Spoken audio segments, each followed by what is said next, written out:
I don't feel that I have had any influence.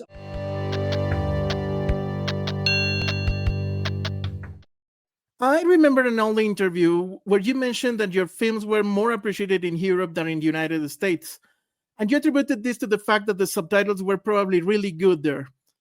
How do you feel now that you have directed a film that doesn't need subtitles, at least not for the French?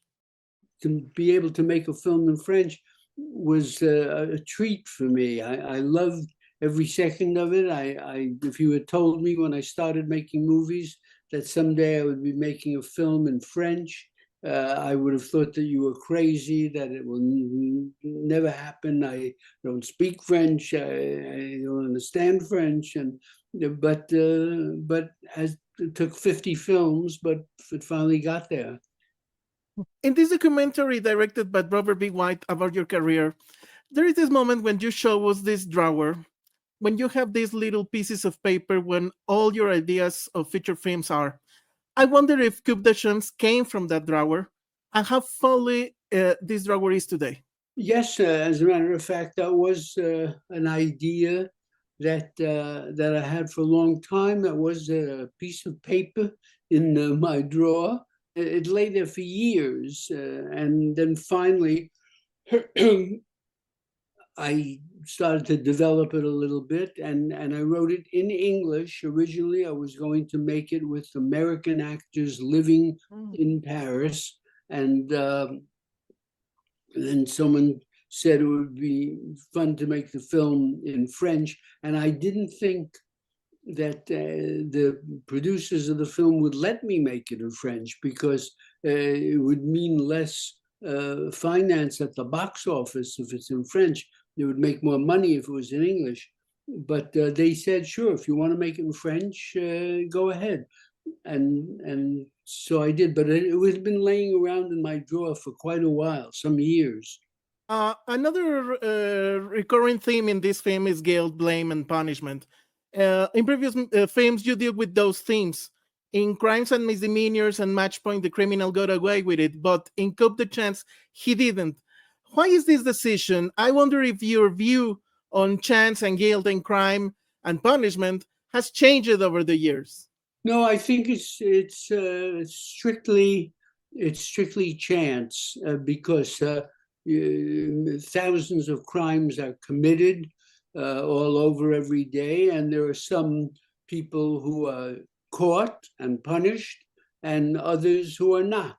And it depends on a stroke of luck here, a little accident there, some hard work, but in with the hard work is that you need a stroke of luck here and there. You need a little accident or something. And in this movie, which was about chance and luck and the dependency that people have on that, the villain, the murderer, was done in the end strictly by an act of chance. Okay, now I recently read a statement by a very famous contemporary Chinese writer named Liu Cixin, who said that the success is luck.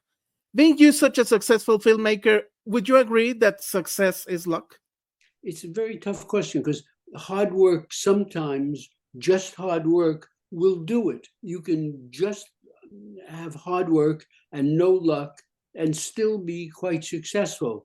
On the other hand, you can not work hard and be very lucky and be very successful. There are all these combinations. The usual is that you have to work very hard and you also need a certain amount of luck. Okay, talking about your work, one of the criticisms I often read about your work is that you never stop filming.